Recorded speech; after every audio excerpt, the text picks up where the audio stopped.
મિત્રો એડ્સની અંદર આપણે આગળ વધતા જે લાસ્ટ સેશનની અંદર આપણે જોયું હતું કે એડ્સ જે છે એ કેવી રીતે મનુષ્યના કોષો ઉપર અસર કરે છે, અથવા તો આપણે જોયું કે મેક્રોફેજ અને ટી કોષ જે છે એને એ કેવી રીતે મારી નાખે છે. રાઈટ?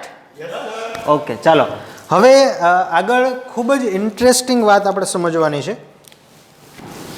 એડ્સના લક્ષણો. હવે એડ્સ થયો છે દર્દીને તો કયા લક્ષણો આવે છે એની આપણે ચર્ચા કરવાની છે. શું તમને કોઈને આઈડિયા છે, ખ્યાલ છે કયા લક્ષણો આવી શકે? ઓકે, ચાલો ધ્યાન આપો. પહેલું લક્ષણ છે વજનમાં ઘટાડો. વજનમાં ઘટાડો, સતત ઝીણો એન્ડ લાંબા સમય સુધીનો તાવ. અને હું તમને પ્રેક્ટિકલી સમજાવવા માગું છું કે એડ્સનું એક બીજું લાક્ષણિકતા છે લસિકા ગાંઠમાં સોજો. કારણ કે આપણે લાસ્ટ સેશનમાં આપણે જોયું કે લસિકા ગાંઠ જ્યારે આપણા શરીરમાં વધારે ઇન્ફેક્શન હોય તો લસિકા ગાંઠ ફૂલાઈ જાય. શું થાય? ફૂલાઈ જાય. તો આ કોમન લક્ષણો છે. અને બીજું જેને કહેવાય લક્ષણો હું કહું કે જે મુખ્ય છે, જેની ચર્ચા આપણે કરવાની છે, તે છે અન્ય ઇન્ફેક્શન લાગવા. ચાલો હવે આપણે જે ચર્ચા કરી કે એડ્સમાં આપણી રોગપ્રતિકારક શક્તિ ડાઉન થાય, જેથી અન્ય ઇન્ફેક્શન લાગવાની શક્યતા વધી જાય. હવે પ્રેક્ટિકલી હું ચર્ચા કરું તો ભારતની અંદર જે લોકોને એડ્સ છે, કોની અંદર? યસ, ભારતની અંદર જે લોકોને એડ્સ થાય છે ને એ લોકોને સામાન્ય રીતે ટીબી જોવા મળે છે. શું જોવા મળે છે? ટીબી રોગ. ટીબી રોગ છે તે માઇકોબેક્ટેરિયમ ટ્યુબરક્યુલાઈ દ્વારા થતો રોગ છે. એટલે તમે જોશો ટેક્સ્ટબુક, તો ટેક્સ્ટબુકની અંદર પણ શબ્દ છે કે માઇકોબેક્ટેરિયમનું ઇન્ફેક્શન લાગે, અન્ય વાયરસનું ઇન્ફેક્શન લાગી શકે, પ્રજીવોનું ઇન્ફેક્શન લાગી શકે. તો મારે તમને સમજાવવું છે કે માઇકોબેક્ટેરિયમ શા માટે ટેક્સ્ટબુકમાં લખેલું છે. તો એનું કારણ છે કે પ્રેક્ટિકલી જો જોવા જઈએ તો માઇકોબેક્ટેરિયમ જે ટીબી જે થાય છે એ જે બેક્ટેરિયા છે એનો પ્રકાર છે માઇકોબેક્ટેરિયમ પ્રકારનો. તો માઇકોબેક્ટેરિયમ પ્રકારના બેક્ટેરિયા દ્વારા થતો ટીબીનો રોગ. જો અમેરિકાની ચર્ચા કરવામાં આવે, ક્યાંની? તો અમેરિકાની અંદર જેને કહેવાય કે ટીબી છે એ કોમન લક્ષણ નથી એડ્સના પેશન્ટની અંદર. અહીંયા અલગ આવશે, ભારતની અંદર અલગ આવશે, કદાચ અન્ય આપણે કન્ટ્રીની ચર્ચા કરીએ તો ત્યાં પણ આપણને અલગ આવી શકે. એટલે આ એક જેને કહેવાય પ્રેક્ટિકલ બાબત છે. કન્ટ્રી વાઇઝ જેને કહેવાય કે આ બધું ફરતું હોય. આગળ ચર્ચા કરીએ. હવે અન્ય ઇન્ફેક્શનમાં ભારતની અંદર ટીબી જે છે તે આપણને ખાસ જોવા મળે. એટલે ઘણા બધા પેશન્ટને ટીબી હોય અને એનો ઈલાજ કરાવવા છતાં પણ એ રિકવર નથી થતું. તો એવા કિસ્સામાં પછી ફિઝિશિયન જે છે એને મગજમાં લાઇટ થાય કે કદાચ આની આપણે એડ્સની પણ આપણે ટેસ્ટ કરાવવી જોઈએ, વેસ્ટર્ન બ્લોટ ટેસ્ટ કરાવવી જોઈએ અથવા તો એલિઝા ટેસ્ટ કરાવવી જોઈએ. આગળ બીજો એક રોગ છે ટેક્સોપ્લાઝમ. ટેક્સોપ્લાઝમ પ્રજીવ દ્વારા થતો રોગ. ત્રીજા રોગોની ચર્ચા કરવામાં આવે તો અન્ય સૂક્ષ્મજીવો, ફૂગ, પ્રજીવ, અન્ય સૂક્ષ્મજીવો દ્વારા થતા રોગો. તો મિત્રો જે બે લાઇમલાઇટમાં આપણને કીધું છે, એક છે માઇકોબેક્ટેરિયમ દ્વારા થતા રોગો જે એડ્સના પેશન્ટને વધુ પ્રમાણમાં જોવા મળે, બીજું છે યસ, અને ત્રીજું છે અન્ય સૂક્ષ્મજીવો. એવું પછી કહી દીધું. મારે તમને એ સમજાવવું છે કે કોઈ દી નહીં ને અહીંયા કેમ ટેક્સોપ્લાઝમની આજે વાત કરી. આ પ્રજીવ આપણે જનરલી 11-12 સાયન્સની અંદર ક્યાંય ભણવામાં નથી આવતો. તો આજે શું કામ ટેક્સોપ્લાઝમ કીધું, આજે એડ્સમાં શા માટે કીધું, મારે એ તમને સમજાવવું છે. સમજાવું. જો કન્સેપ્ટ આનો એન્ટીજન એન્ટીબોડીનો છે, એટલે એ તમે ધ્યાન આપજો. મિત્રો આપણે જ્યારે મેલેરિયા ભણી ગયા તો આપણે જોયું કે જે પ્રજીવ હતા એના જીવનમાં વિવિધ અવસ્થાઓ આવતી. તો જો ટેક્સોપ્લાઝમા આ પ્રજીવ છે તો એની અંદર ધારો કે આ છે ઉપર એન્ટીજન. ધીસ ઇઝ અવસ્થા નંબર 1, અવસ્થા 1. નાવ ઇન ધ શરીર આ પ્રજીવ છે એ સપોઝ કે બીજી એક અવસ્થાએ આવે છે. ધીસ ઇઝ અવસ્થા 2, અવસ્થા 2. હવે આ સજીવની એક બીજી એક અવસ્થા બહુ હવે ઇન્ટરેસ્ટિંગ છે. ધીસ ઇઝ અવસ્થા 3, અવસ્થા 3. શું તમે અહીંયા એન્ટીજન જોઈ શકો છો ઇન ધ અવસ્થા 3? નો, there is no antigen. This is antigen protein, no antigen protein. Okay. તો અવસ્થા 3 ઓળખ પ્રોટીન, એન્ટીજન પ્રોટીન જોવા મળતા નથી. હવે આ પ્રોટીન એન્ટીજન પ્રોટીન જોવા ન મળે એટલે આપણા શરીરના ટી કોષો તેને ઓળખી શકે નહીં. એટલે ધ્યાન આપજો કે લાંબા સમય સુધી, કેવા સમય? લાંબા સમય સુધી સુષુપ્ત અવસ્થામાં પરજીવ શરીરમાં રહે છે. ઓકે, ચાલો. પરંતુ આ બંને અવસ્થાઓ કે જેમાં આપણને એન્ટીબોડી જોવા મળે છે, એન્ટીજન જોવા મળે છે, તો ઇન ધ બોડી જ્યારે આ એન્ટીજન જોવા મળતા હોય તો એના વિરુદ્ધ શું બનેલા હોય મિત્રો? યસ, એન્ટીબોડી બનેલા હોય. સાંભળજો. હવે આપણા શરીરની અંદર જ્યારે આ પરજીવ પાછી એક અન્ય અવસ્થામાં પરિણમે છે, સપોઝ ધીસ ઇઝ અવસ્થા 4, બરાબર છે ને? 4. ઓકે. તો અવસ્થા 4 ની અંદર શું જોવા મળ્યું પાછું આપણને? યસ, એન્ટીજન વિરુદ્ધ શું બનેલું હતું? તો હવે શું થાય કે પહેલેથી જ બનેલા એન્ટીબોડી શું કરશે? મૃત્યુ આને મારી નાખશે. રેડી? કમ્પ્લીટ? ચાલો. તો મેં તમને શું સમજાવ્યું? પહેલાં જનરલ વાત સમજાવી કે ટેક્સોપ્લાઝમ નામઃ પ્રજીવ વિવિધ અવસ્થાએ એન્ટીજન ધરાવે છે, અમુક અવસ્થા એન્ટીજન નથી ધરાવતો. જે અવસ્થા એન્ટીજન જોવા નથી મળતા તે અવસ્થાએ આ પ્રજીવ એક સૂક્ષ્મ, જેને કહેવાય સૂક્ષ્મ નહીં પરંતુ સુષુપ્ત સમયે, સુષુપ્ત તરીકે સુષુપ્ત અવસ્થાએ આપણા શરીરની અંદર, કોષોની અંદર, પેશીની અંદર તે ઘણા લાંબા સમય સુધી ટકે છે. અને બીજી એક અવસ્થા કે જ્યારે એની અંદર એન્ટીજન પાછો જોવા મળે છે તો પહેલેથી જ બનેલા એન્ટીબોડીના લીધે તેનું મૃત્યુ થાય છે. આ નોર્મલ વસ્તુ કહેવાય. મારે તમને એડ્સમાં શું થાય છે એ કહેવું છે. ચાલો, હવે તમે વિચારી લ્યો કે એક એડ્સનો પેશન્ટ છે. કયો પેશન્ટ છે? એડ્સના પેશન્ટની અંદર નહીં, એડ્સનો પેશન્ટ નથી, નોર્મલ પેશન્ટ છે. નોર્મલ પેશન્ટ પ્રવેશે છે સુષુપ્ત અવસ્થા. ઇન બિટવીન હવે જે તે વ્યક્તિને એડ્સ લાગુ પડે છે. શું લાગુ પડે છે? સમયની મિત્રો જો હું સાપેક્ષે વાત કરું, સમયને ચોથા ડાયમેન્શન તરીકે વાત કરું તો આટલે સુધી જે છે એ વિધાઉટ એડ્સ, અને હવે દર્દીને એડ્સ લાગુ પડે છે. તો મિત્રો હવે જો હવે આ સુષુપ્ત અવસ્થામાંથી આ અવસ્થામાં આવશે તો શ્રીમાનની રોગ પ્રતિકારક શક્તિ કેવી છે?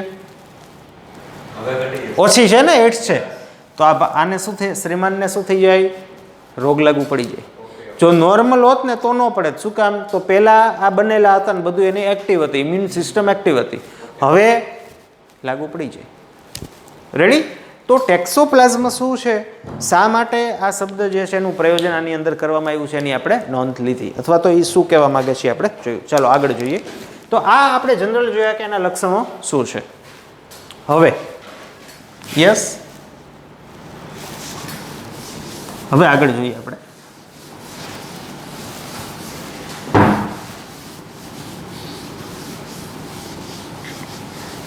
ટ્રીટમેન્ટ.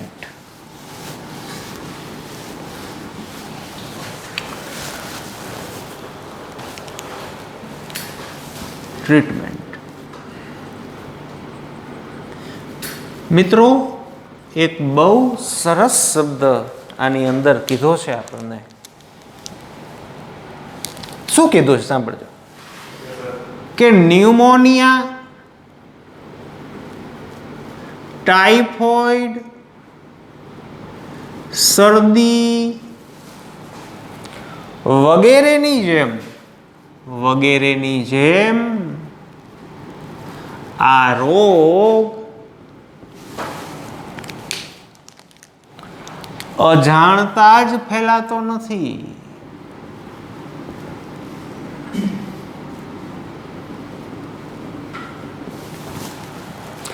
એડ્સ નામનો રોગ ન્યુમોનિયા, ટાઇફોઇડ, શરદી વગેરેની જેમ અજાણતા જ ફેલાતો નથી.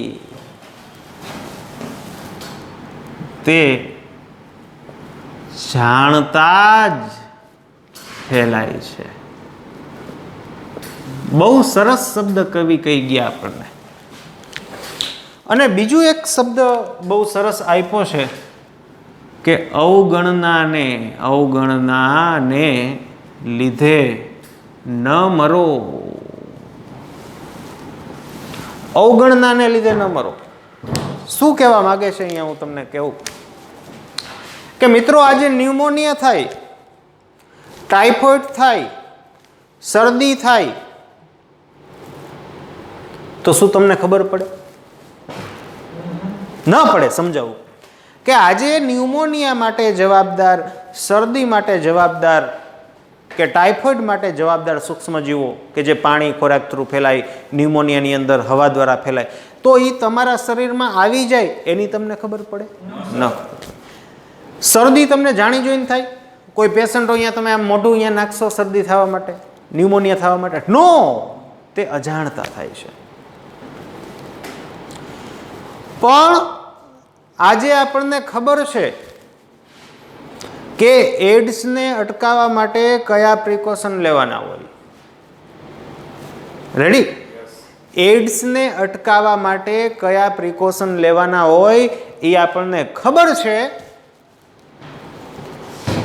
અને એને આપણે અવગણીએ છીએ. શું કરીએ છીએ? અવગણીએ છીએ. અને એને અવગણીએ છીએ ને મિત્રો, એટલે જ આપણને એડ્સ થાય છે. આજે એકથી વધુ વ્યક્તિ સાથે સમાગમ, બ્લડ જે છે એની ચકાસણી વિના આપણે ટ્રાન્સફ્યુઝન કરી આપીએ, એકથી વધુ વખત વપરાયેલી સિરિંજ, આપણે જે ઇન્જેક્શન કહીએ છીએ, નીડલ કહીએ છીએ, એને વાપરવા, તો આ બાબત એને જો આપણે અટકાવીશું તો 100%, કેટલા ટકા? 100% એડ્સ ફેલાશે નહીં. એટલે એડ્સ છે ને એ કેવી રીતે ફેલાય છે? જાણી જોઈને ફેલાય છે. કેવી રીતે? યસ, અજાણતા. આ લોકોની જેમ અજાણતા નથી ફેલાતો. કેવી રીતે? યસ. એટલે બીજો શબ્દ આપણને કીધો છે કે અવગણનાને લીધે. અને તમારા મનમાં જે ઘણા બધા વિદ્યાર્થીઓના મનમાં અમુક બાબતો છે એડ્સ વિશે, તો એ ફક્ત એને ક્લેરિફાઈ તમારે કરવી જરૂરી છે. ચાલો આગળ જોઈએ આપણે. જો આ શબ્દ શું છે બહુ ધ્યાન રાખજો કે અજાણતાને લીધે ન મરો. પછી કવિ એમ નથી કહેતા કે જાણી જોઈને મરો, પણ અવગણનાને લીધે ન મરો. તમે આના જે પ્રિકોશન છે એને તમે જો ધ્યાનમાં રાખશો તો તમને 100% જેને કહેવાય આ નહીં થાય. મિત્રો, ટ્રીટમેન્ટની અંદર જો આગળ ચર્ચા કરીએ ને તો antiviral drugs plus lifestyle modification થકી આપણે જે તે દર્દી જે છે એને હાલ તો જેને કહેવાય 21મી સદી ચાલી રહી છે, એટલે આપણે દર્દીને ઘણું લાંબુ જીવાડી શકશું, વધુ લાંબુ જીવન જીવાડી શકાય. અને એની કોઈ પ્યોરલી જેને કહેવાય કે ક્યોર થઈ જાય એવી કોઈ ટ્રીટમેન્ટ નથી. ઇવન ડાયાબિટીસ છે એ જ છે કે એની કોઈ ટ્રીટમેન્ટ નથી પ્યોર. આપણે એને અમુક લાઇફસ્ટાઇલ મોડિફિકેશન પ્લસ દવા દ્વારા લાંબુ જીવાડી શકીએ. તો એડ્સના કિસ્સામાં પણ હાલમાં જેને કહેવાય કે આપણે દર્દીને લાંબુ જીવાડી શકીએ. લાઇફસ્ટાઇલ મોડિફિકેશન કરવા પડે, એની રોગપ્રતિકારક શક્તિ કેવી હોય ડાઉન, એટલે એને અન્ય ચેપ ન લાગે એનું શું કરવું પડે, આપણે ધ્યાન રાખવું પડે. અને એન્ટીવાયરલ ડ્રગ્સ છે તો એટલી સંપૂર્ણ રીતે અક્ષર નથી. આપણે જીનેટિક્સ ભણશું અથવા તો તમારા મનમાં એવો ક્વેશ્ચન આવવો જોઈએ કે શા માટે આપણે પરફેક્ટલી એડ્સ છે એની દવા નથી શોધી શકતા. તમને ક્વેશ્ચન ન આવ્યો પણ હું સામેથી કહી દઉં કે આપણે આગળ જેમ જેમ ભણશું એમ તમને વધારે આઈડિયા આવશે. અથવા તો આની વેક્સિન આપણે શા માટે નથી શોધી શકતા વગેરે વગેરે. તો એન્ટીવાયરલ દવાઓ અને લાઇફસ્ટાઇલ મોડિફિકેશન દ્વારા આપણે દર્દીને વધુ લાંબુ જેને કહેવાય જીવાડી શકાય. મિત્રો એક જનરલ અવેરનેસ માટે કહું છું, સ્કિન એન્ડ વીડી જે આ ડિગ્રી છે ભારતની અંદર, ક્યાં? Yes, in the India. આ શું લખ્યું છે? અથવા વીડી અથવા તમે ડીવીડી, ઘણા કે આ ડીવીડી ઓલી કેસેટ આવે એ સમજે, સીડી વાળી, સીડી ડીવીડી. તો ડીવીડી અથવા વીડી ડિપ્લોમા ઇન વિસેરલ ડિઝીઝ અથવા વીડી બોલે તો વિસેરલ ડિઝીઝ એન્ડ સ્કિન, ભારતની અંદર જે સ્કિન છે એની જે માસ્ટર ડિગ્રી છે એમડી, એની સાથે વિસેરલ ડિઝીઝ એટલે કે વિસેરલ ડિઝીઝ એટલે આપણે જોવા જઈએ તો સેક્સ્યુઅલી ટ્રાન્સમિટેડ ડિઝીઝ. તો એડ્સના જે પરફેક્ટ આપણે જેને નિષ્ણાંત કહીએ, આ નિષ્ણાંત એટલે એમડી સ્કિન એન્ડ વીડી અથવા ડીવીડી. તો ચામડીના ડૉક્ટરને આપણે સેક્સ્યુઅલી ટ્રાન્સમિટેડ જેટલા પણ ડિઝીઝ છે એના નિષ્ણાંત તરીકે આપણે ઓળખી શકીએ. તો એનો સિલેબસ છે એ સ્કિન સાથે ભણાવવામાં આવશે. અને એની પાછળનું રીઝન છે કે જેટલા પણ મોટાભાગના સેક્સ્યુઅલી ટ્રાન્સમિટેડ ડિઝીઝ છે એના લક્ષણો ક્યાંક ને ક્યાંક સ્કિનના સાથે રિલેટેડ છે, કે અમુકમાં ચામડી ઉપર સોજો નહીં પણ લાલ લાલ થઈ જાય, રેસીસ થાય કે ફોડલા ઉપડે વગેરે વગેરે. તો આ વસ્તુ આની સાથે જ મૂકવામાં આવી છે. ચાલો, national AIDS control organisation and WHO, world health organisations, તો આ બધી સંસ્થાઓ છે. અને એના એક્ઝામ પોઈન્ટ ઓફ વ્યૂ ચર્ચા કરું તો તમારે પૂરા નામ શું છે એ તમારે ધ્યાન રાખવા. અને આ સંસ્થાઓ જે છે એ ખાસ કરીને એનો મેઇન રોલ છે કે જનરલ પબ્લિકની અંદર અવેરનેસ ફેલાવે કે કેવી રીતે એડ્સ જે છે એને અટકાવી શકાય અને શું આપણે પ્રિકોશન લેવા જોઈએ. તો વારે વારે જે પણ બાબતો છે તે જાહેરાત થ્રુ, એના માધ્યમ દ્વારા કે કોઈ અલગ રીતે પેઇન્ટિંગ, પોસ્ટર વગેરે વગેરે દ્વારા વિવિધ રીતે જેને કહેવાય કે આ લોકો અવેરનેસ ફેલાવે છે. બીજું કે એડ્સ જે છે, એડ્સ એના માટે હું તમને સામાજિક રીતે વાત કરું તો એડ્સ જે છે એને આપણે છુપાવવો ન જોઈએ. બીજું, આપણી પણ એટલી ફરજ છે કે કોઈ એડ્સવાળા જે દર્દી છે એના પ્રત્યે આપણે ભેદભાવ ન રાખવો જોઈએ. એના બે રીઝન છે. પહેલું રીઝન કે એડ્સ છે એ કોઈ એવી રીતે કોન્ટેક્ટ થ્રુ નથી ફેલાતો. આજે ન્યુમોનિયા છે જે હવા થ્રુ ફેલાય છે, તો એવી રીતે એડ્સ ફેલાતો નથી. અને તમે સામાજિક રીતે પણ જો વિચારો તો એડ્સનું જે દર્દી છે એને તમે જેટલું વધારે માનસિક મનોબળ આપશો એટલું એનું જીવન જે છે એ વધુ લાંબુ જીવી શકશે. તો એડ્સ છે એને છુપાવવા જેવો રોગ નથી. જો એડ્સ માલુમ પડે છે તો એની લોકોની સામે ઘરની અંદર વ્યવસ્થિત ચર્ચા કરીને એની પ્રિકોશન, લાઇફસ્ટાઇલ મોડિફિકેશન, દવાઓ વગેરે વગેરે પરફેક્ટલી લેવાની શરૂ કરવું જોઈએ, જેથી આપણે દર્દીને અથવા તો પોતે દર્દી વધુ લાંબુ જીવી શકે છે. Any question? યસ. કયા દિવસને એડ્સ જાગૃતિ દિવસ તરીકે ઉજવવામાં આવે છે? બધા ડોક્ટર્સે રેડ કલરની રિબિન બાંધે છે એવું ઘણી વખત છાપવામાં. આઈ ડોન્ટ નો, કારણ કે હું પ્યોર સાયન્સનો માણસ છું. ઘણી વખત મને સાલ છે એ કંઈ યાદ નથી રહેતું. એ તમે આમાં જોઈ શકો મોબાઈલ, ઇન્ટરનેટની અંદર. આગળ ચર્ચા કરીએ મિત્રો આપણે એડ્સ જે છે એની નિદાન કસોટી શું, ડાયગ્નોસિસ કેવી રીતે આપણે કરીશું? નિદાન કસોટી સામાન્ય રીતે આપણે આમ તો ભણવાનું છે એલિઝા ટેસ્ટ, ખાલી તમારે તે નામ જ યાદ રાખવાના છે. બાયોટેકનોલોજીમાં ચર્ચા કરશો. Enzyme linked immunosorbent assay, ELISA test. Western blot test પણ છે. આપણે એક્ઝામ પોઈન્ટ ઓફ વ્યૂ આને યાદ રાખવાની છે. તો એલિઝા ટેસ્ટ જે છે એના દ્વારા એડ્સ છે કે નહીં તે કન્ફર્મ થાય. એન્ઝાઇમ લિંક્ડ ઇમ્યુનોસોર્બન્ટ એસે, આ એનું પૂરું નામ છે. અને બાયોટેકનોલોજી છે એની ચર્ચા કરશું ત્યારે આણ્વીય નિદાન આપણો એવો ટોપિક છે કે આણ્વીય નિદાનમાં બાયોટેકનોલોજીનો ફાળો. ત્યારે એલિઝા ટેસ્ટ છે એનો બેઝિક પ્રિન્સિપલ શું છે એની ચર્ચા કરશું. અને એલિઝા ટેસ્ટ છે તો એ ખાલી એડ્સ માટે જો એવું ન હોય, આપણે ઘણા બધા રોગો માટે એલિઝા ટેસ્ટ જે છે આપણે ડિફાઇન કરી શકીએ અને બનાવી શકીએ. ઉપરાંત આપણે અન્ય ટેસ્ટો પણ જોશું, polymerase chain reaction test, PCR test, પણ આપણે અત્યારે ખાલી એલિઝા ટેસ્ટ જે છે એના વિશે આપણે જોવાનું છે. તો આ આપણે વાત જોઈ એઇડ્સની, જેની અંદર તમારે ધ્યાન રાખવાની વાત છે એનો ફેલાવો કેવી રીતે થાય, કેવી રીતે અટકાવી શકાય, એની જે મિકેનિઝમ શું છે, મેક્રોફેજની અંદર કેવી રીતે રિવર્સ ટ્રાન્સક્રિપ્ટેજ, થોડુંક જીનેટિક્સ છે એ પણ છે જ અત્યારે કદાચ ઓછું જો સમજાય તો વધારે સમજાઈ જશે આપણે જ્યારે જીનેટિક્સ કમ્પ્લીટ કરશું. રિટ્રોવાયરસનો મિનિંગ શું થાય, એનો અવધિકાળ શું છે, પછી ટેક્સોપ્લાઝમ શા માટે લખીએ છીએ, માઇકોબેક્ટેરિયમ જે છે એ શા માટે આપ્યું છે આપણને, પછી NSCO છે, WHO છે એનું પૂરું નામ, એલિઝા ટેસ્ટ એનું પૂરું નામ. તો આ બાબત જે છે તમારે ધ્યાન રાખવું. અને આ વસ્તુ શું કહેવા માગે છે એ તમારે જોવાનું છે કે અન્ય રોગો છે એ અજાણતા ફેલાય છે, જ્યારે એડ્સ છે આવી રીતે નથી ફેલાતો. અને જેને કહેવાય કે જો આપણે યોગ્ય વસ્તુ ધ્યાનમાં રાખવામાં આવે, પ્રિકોશન ધ્યાનમાં રાખવામાં આવે તો આપણે એને રોકી શકાય છે. તો આ સાથે આપણે એડ્સ જે છે એને કમ્પ્લીટ કરીએ છીએ. અને ખૂબ જ જેને કહેવાય કે ઇન્ટરેસ્ટિંગ એવો ટોપિક જેને આપણે કહીશું કેન્સર શું છે, ઓન્કોલોજી શું છે, એની નેક્સ્ટ સેશનની અંદર આપણે ચર્ચા કરશું.